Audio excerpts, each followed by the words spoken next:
Welcome, everybody, to the Joby Aviation Podcast. We are the Hustle Brothers who bring you the Archer Aviation Podcast, eVTOL Weekly, among a lot of other things related to eVTOL content. We've been promising you for several weeks now that we were going to bring you, the viewer, the Joby Aviation Podcast, and today we are coming through on that promise. So let's talk about Joby Aviation. They've got so much going on for them right now. They're flying in as recently as New York City, flying around the Statue of Liberty all through Manhattan, and was a beautiful sight. We've also got on the other side of the company a great defense partnership with L3 Harris to build autonomous drones for the U.S. military.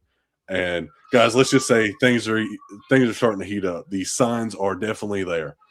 And then on the other end, you've got a major partnership with Toyota, the number one manufacturer of cars in pretty much the world.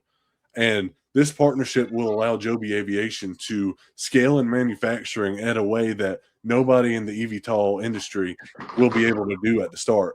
They have what is called the Toyota production system. And this system, let me just tell you, it is the number one. It should be the gold standard for how they build cars, and it's about to be the gold standard for how we build eVTOLs. So I'm going to ask a question to the boys. We'll start with Liam. So what's your favorite part about Joby Aviation? Do you like the defense aspect, or are you more of an air taxi kind of guy?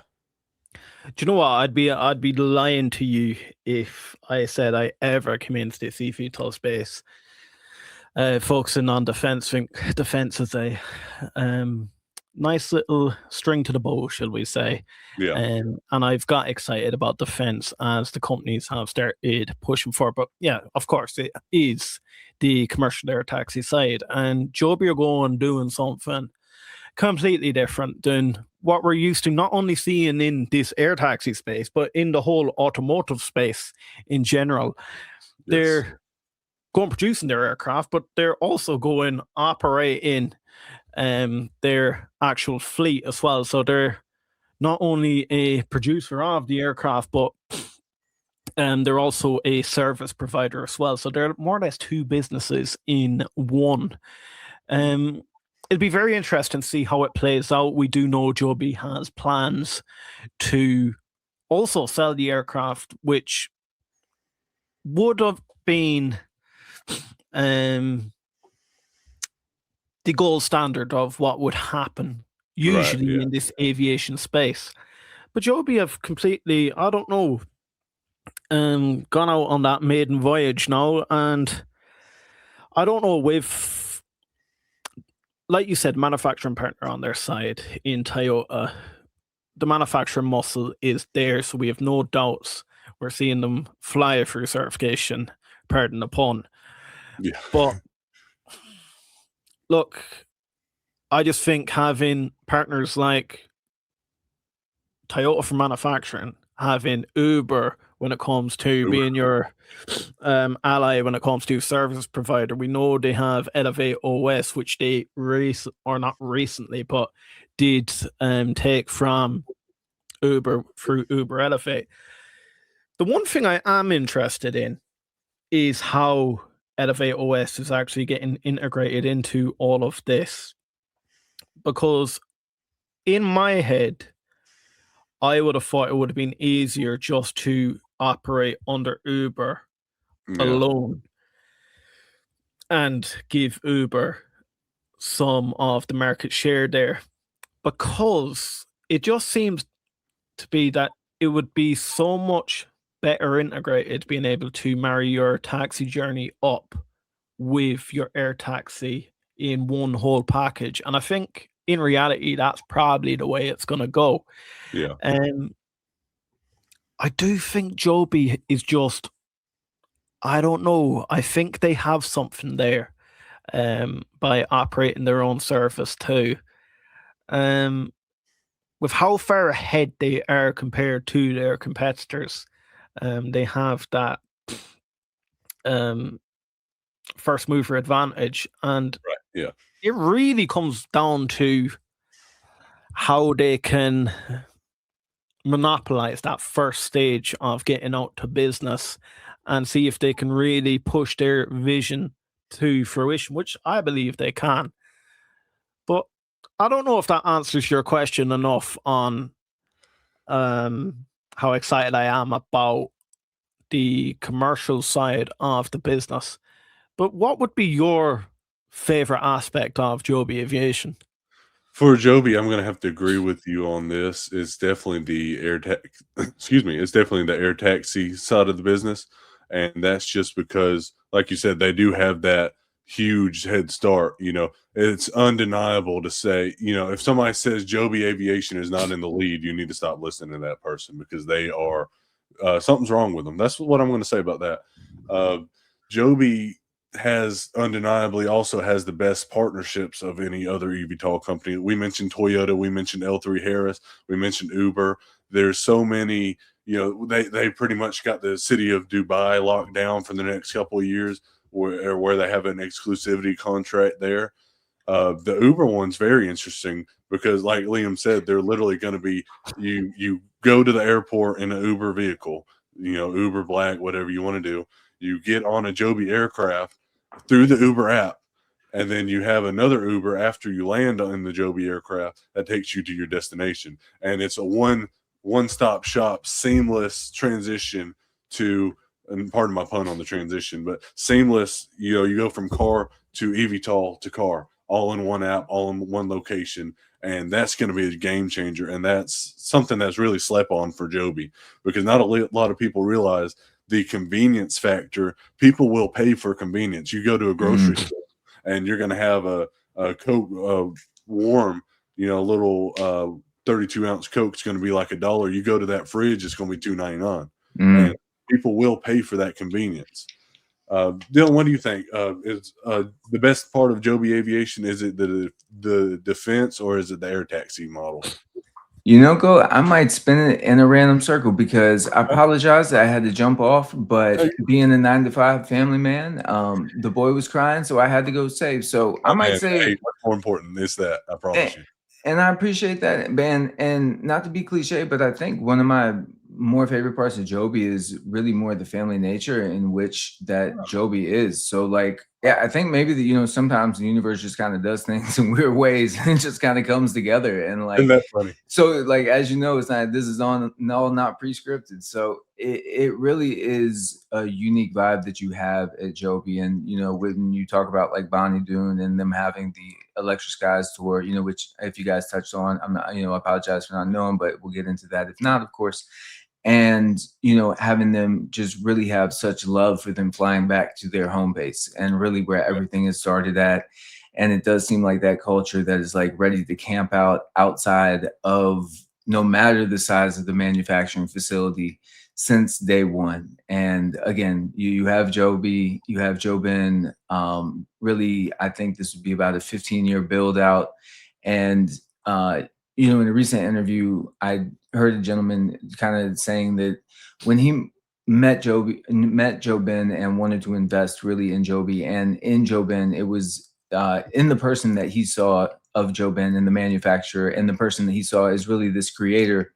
When he wakes up in the morning, it's just like he's ready to build and he's ready to create. And having somebody like that as the CEO of the company, definitely had this, very high profile investor, really leaning in. And but on the defense first commercial, I really do think that Joby is looking to do a global commercial really roll out. So it's something that I think they're looking to both prove out in the UAE and the US. So it's exciting to see both their integration into Blade and to see how those operations are already starting to work.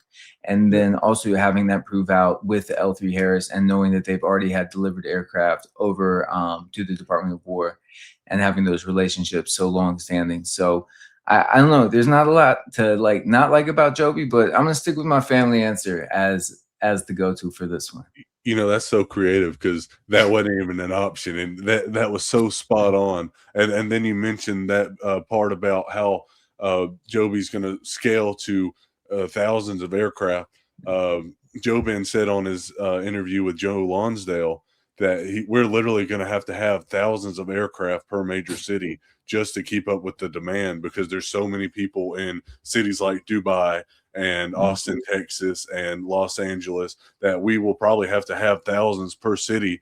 And just because, this may end up being, if eVTOLs go the way that I think they're going to go, there's going to be more people flying on an eVTOL in Los Angeles than there will be in a car.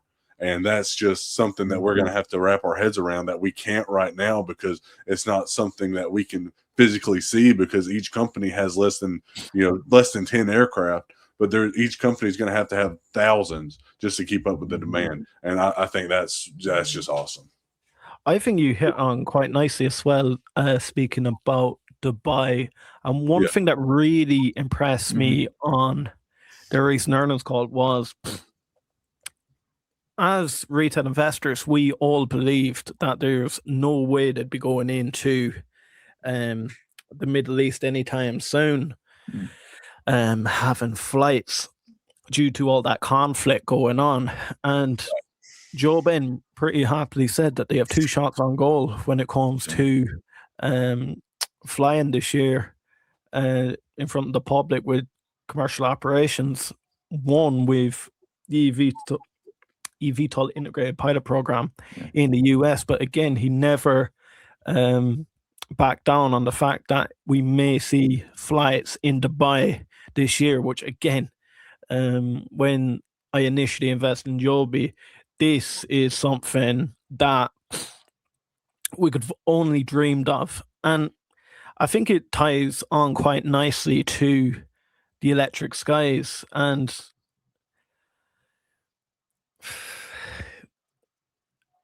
just seeing the S4 in action, whether it's in New York, wherever it is, seeing it take off, do its route, and then land. I know there was people speaking about whether stability landing. It doesn't matter.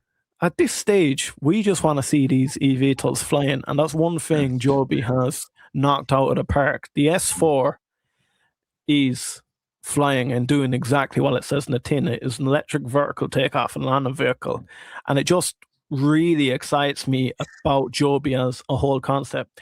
Again, though, with Joby, they seem to be pushing the edge of what is possible constantly. And I think it's time with Joby that we stop focusing on the S4 as much as everyone loves seeing it flying. We need to start actually looking forward now, because to me, as an investor, I just believe that the S4 is more or less certified. To me, that's how I envision it. So to me, I'm starting to look forward now on how much revenue are we going to generate, and how are we getting there, how much are we going to produce, and where are we going. And I think that's what we more need to focus on, rather than this whole eVTOL race on certification. I think we need to start focusing on, right, okay, how many S4 can we get into exactly each of these cities? Guys, do smash that like button, and also jump into the comments. Let us know why you're invested in Joby Aviation. What's drawn you to Joby Aviation over any of the eVTOL companies? Or are you invested in the whole lot? What makes... I'm not saying... No, we all agree here that Joby Aviation is the furthest ahead. Try and keep that out of your argument and tell me, apart from that, why Joby Aviation? I just want to get people's heads thinking on their investment thesis. But go, I'll throw it back to you again. Well, you hit on some very interesting points. But talking about Joby, you mentioned that the certification isn't really the main idea anymore. It's obviously we still have to get certified, but that brought me to an interesting thing. Joby has the advantage of they have several of these flying, so we know for a fact that this S4 that we see flying on YouTube and X every day, this is the final product. And so the only thing we're waiting on is certification. But we also, right now, we want to be focused on how are we going to start bringing in revenue? We've got eIPP coming up as soon as, a couple weeks from now. And it's going to be very interesting to see how much money that Joby Aviation is able to generate when they start their first commercial operations later this year. And I can't remember the exact state. I know they announced it, but I know for a fact that this is going to be the year for Joby Aviation to start.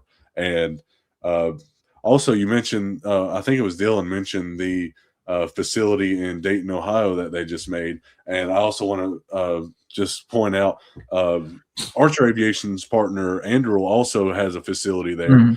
So it's like Ohio is about to be the central hub of aviation manufacturing. And I've never been to Ohio. I don't live there. But just knowing that all of this is taking place in the United States is a huge deal for me as a patriot.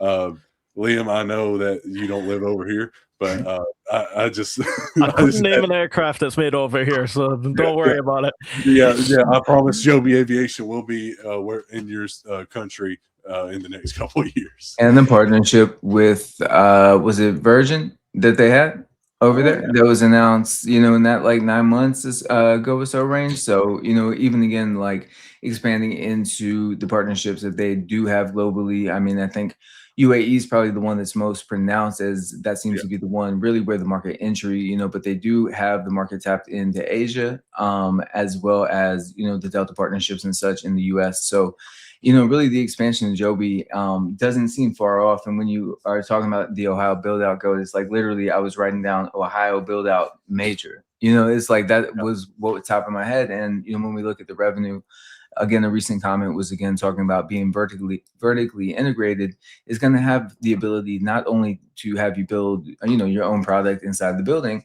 but to have the ability to sell your product out as well. So with all these blades are going to be made in Dayton, that not only allows Joby to have those for their aircraft, if there is a need for another aircraft manufacturer, company, operator, whatever it may be, to need those blades. Again, we're probably knowing that these are going to be FAA certified. So if that's something that, somebody needs, it's not necessarily having to buy the IP, as kind of we've seen that kind of shuffle go around a little bit in the eVTOL industry. It's like you have Joby now that is like a parts manufacturer that you can come and get your parts from Joby as well. So it's kind of interesting how you can go about maybe buying an S4 on its own if they do choose to go to sale of aircraft, or again, being a parts manufacturer when they do mature to that state of company where they are manufacturing enough S4 to commercially launch, with inside the US and globally as well. So I think there's a lot of potential on those revenue sides for Joby. And then being a parts manufacturer also means that when the S4 is certified, all of those individual parts are also going to be certified. So they have an advantage over, say, Archer Aviation, who is outsourcing their parts to begin, and they're going to certify their midnight that way. And then they may go back later and actually become a manufacturer of their own parts, and they'll have to go through a whole nother certification process. So that's another place that Joby has a leg up on everybody. And what did Jobin just talk about? The major, I believe, the number one point that he made to the analyst question. It's not the loophole. The something, I can't think of the word, but it's like the thing they need to break through. But it was the supply chain readiness. Yes. So again, that's what bottleneck. I'm sorry, that's what it was. The bottleneck. So yeah, and so number one was the supply chain readiness. So I think that's what we're seeing put into place, not just right now. I mean, we can clock back a good 6-9 months ago when we were already seeing Joby put their stamp coming out of California, and like you say, Liam, coming into Ohio, expanding the manufacturing facilities, having the backing of Toyota, being able to go off of that assembly line. And again, I think we know that it's looking to be that these aircraft are really being pumped out in the way that you would have in an automotive scale. So even having the guidance of 4 a month going into 2027, again, my bad napkin math, I think, brings it to 48. I mean, like, again, pretty amazing. Like, again, I say with these companies and with Joby, like, what are they doing today that nobody could say they could do 6 months ago? And that continues to be true. And it's, again, I think with Joby, they've taken a different route. It was a little less PR up front. I think they've leaned in heavier to the PR, and when that's felt right for them, because now they, again, feel that they have an aircraft that can be showcased. So whether that's at the Dubai Air Show, the California Air Show last year, being able to prove out the VTOL technology in more of the, like, not PR form, more in the true aircraft form, speaking for itself. Now you have Joby ringing the bell at the NYSE, them doing the Electric Skies Tour in New York, and really, like, embracing New York in that. You know, it wasn't like, oh, we're just going to fly. It's like, we're going to make a week out of this. You know, we're going to let you guys know that we are here. And also, if you guys didn't mention it, you know, the integration of the, you know, when they were able to ride in the Uber and, again, have a visual experience, you know, mocked up in there as well. So you really see Joby kind of leaning in this year. And, you know, again, they've taken it a different way where they're looking to build the aircraft first, kind of go FAA certified. And now, again, you've seen them build out the manufacturing and lean in to the PR. Yeah, I like it. Think about Joby and the amount of capital they actually have on the books, and then actually breaking back the thesis and actually looking forward on a very long time horizon. It actually makes me happy seeing that, look, if you're going rolling out over the next few years with 48 aircraft and start scaling up, some people that may jump in and have recently started investing in eVTOLs may look at that number and think, I don't know, maybe it's a little bit low. But then it allows Joby to get through them teething issues of now actually operating a service too, because they are babies when it comes to operating a service. They're a new business when it comes to operating a service. But it's not only that, and I think a massive, massive thing I think that is not looked at enough is autonomy in this space. And I think Joby's long-term vision is not to have pilots on board. It's going to be fully autonomous. We're seeing the Cessna, is it 208s flying at the moment? With Super Pilot on board, thanks to NVIDIA's IGX4. And Joe Ben said, I think it was 2 earnings calls ago, about over the next 5 years, he can see autonomous S4 flying in the skies. And I wouldn't put it past Joe Ben to actually achieve this, because what he has achieved over the last, 14 years or so, is nothing short of genius. There's another point that Goat spoke on earlier that I think is not looked into enough about Joe. Oh yes, it was the seamless booking system when it comes to Joby. I think that is one of the biggest edges that is the most overlooked in this whole eVTOL sector. At the end of the day, you need, bringing it back to basics, you need to get to these vertiports to get on your vehicle, and then you need to get away from your vertiport to your destination. Joby has made this easy. And let's call a spade a spade. No one likes booking a taxi to the airport to then marry it up with their flight, and next thing your taxi's late, so now you have to cancel your flight and etc. Horrible. Uber does it all for you, or eventually Elevate OS. I don't know how Elevate OS integrates the cars into it, but I genuinely do see a long-term vision of it being solely down to Uber. But look, I'm a retail investor, so do jump into the comments, let me know what's your thoughts on that. But yeah, I'll throw it back to you. You've also got to realize that in 5 years, it's not going to matter as much as who got there first when it comes to Joby and their competitors. So that extra edge of the seamless app booking, where you can book all 3 sections of your travel, is going to give Joby the clear advantage over their competitors, just because, like I said earlier, do Joby have competitors yet? Really, think about it. Do Joby have competitors? And if you think about it, when we're service providers, they're Beta is probably the main. I guess if you want to, I would have agreed. competitor. The only major distinction is I feel like Beta is going to be more focused. Yeah, they're going to be doing passenger transport and all that, but I feel like their primary focus is cargo, where Joby is going to be more focused on air taxi. Yeah. So yes, they're a competitor, but it's in the sense of they're in the same industry. It's like a car and a motorcycle. You know, it's served two different bases. And but as far as air taxi, they're the only ones flying. I mean, Archer Aviation. I know people are going to jump in. If you're primarily Archer, you're going to jump in and say Archer is the biggest competitor to Joby. It's not.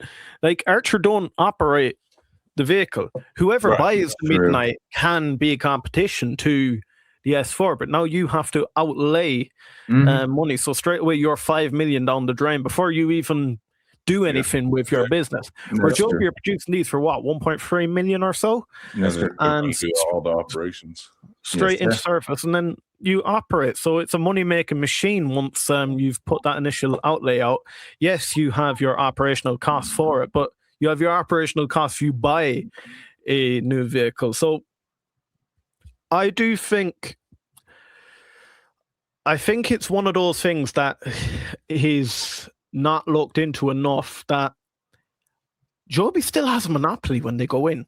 And I think people like to compare Archer and Joby, but one's selling an aircraft, one has the ability to sell, and I believe they will sell a lot at the start just to generate revenue while they build out their initial fleet. But I think eventually Joby will be just on a mass production for S4 for their own use. Another thing we need to think about as well is Blade. Guys, anyone that don't know Blade, the helicopter company, they're already doing air taxis. Joby now have them, and they're currently in Monaco at the moment at the F1, and we know Joby do love an F1 event, whether it's with Blade or whether it's Joby Aviation actually putting the S4 down in Texas. How do you feel about Blade and Blade as a business and where that fits into the Joby ecosystem?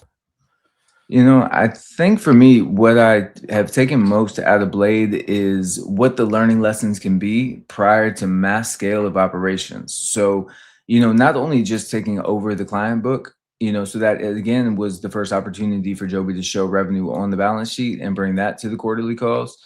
It's like, again, it's you're having that practice run before you're rolling out your S4. So again, you're getting to know the operations, you're getting to retrofit the Blade lounges, you're getting to get that property where you can build out your infrastructure. So it's kind of, to me, again, it's taking that 1 to 3 year kind of head start as opposed to looking to really learn how to run an OEM when you have the, you know, the 65 to 100 aircraft ready to go at the multiple vertiports that they do have and will be built out and retrofitted for them at the same time.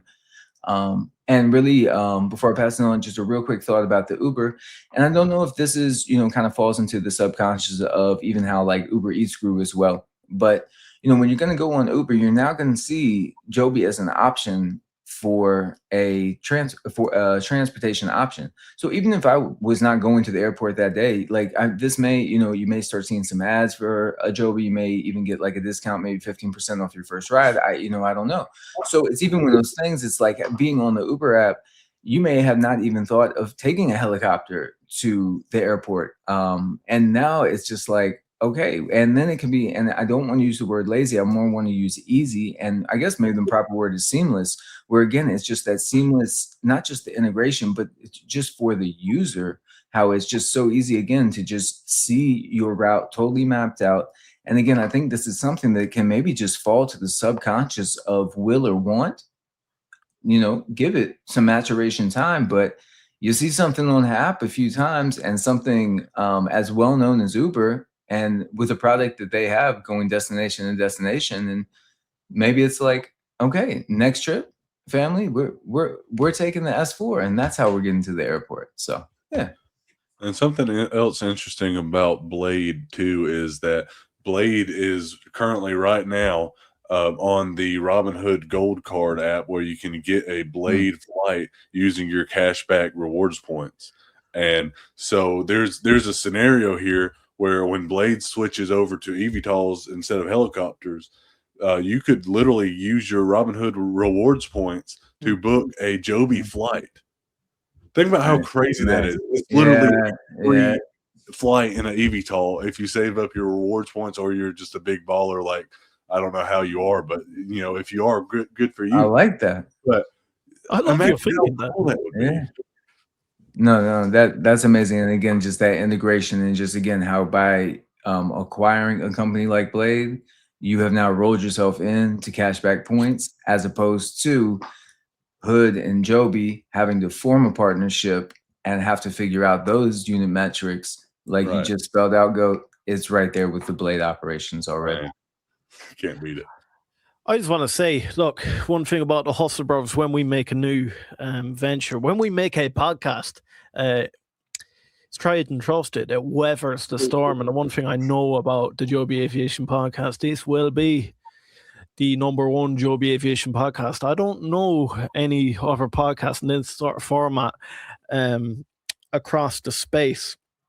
One thing I do know, guys, if you're investing in Joby Aviation, you need to be subscribed to the Hustle Brothers up there. What we've crossed that 5,000 mark. You need to make that 10,000, guys. Also, if you don't know, both Dylan and Goat have a YouTube channel.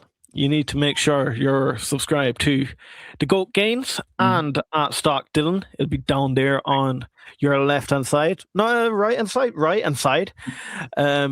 Do jump down. Make sure to show the boys some appreciation. Without them, things like this, these projects can't happen. So do smash that like, jump across, check the two boys out. They're a lot more active than I am lately, so you're going to want to stay up to date with them. Go, I'll throw it back to you. Yeah, you just watched the #1 Joby Aviation podcast in the world, and we were so glad to give you a little bit of information. If you're new to Joby stock, just know you got more videos like this coming. If you are seasoned on Joby and maybe you're even a shareholder already and you know a little bit, roast us in the comments. Yes, roast us in the comments. And just let us know if we got anything wrong. But guys, we're not aviation experts, but we kind of know what we're talking about. Okay, so just stay tuned with us. We'll give you the good details, and make sure you like, make sure you subscribe, and leave a comment on which one of your Hustle Brothers is your favorite. And guys, I personally, I think this guy named Goat Gains is my favorite, but let me know who yours favorite is. And I'm voting for Goat. I'm voting for Goat. I'm voting for Goat. Yeah, when he's the host, my guy, it makes my job 100 times easier. So, yeah, I'm voting Goat. Hey, I'll take it. What do you think? Let us know in the comments. And other than that, have a very, very wonderful day in the eVTOL world. Yeah, let's just talk Joby every single week. Right, guys? Yeah. Until next week, we'll see you.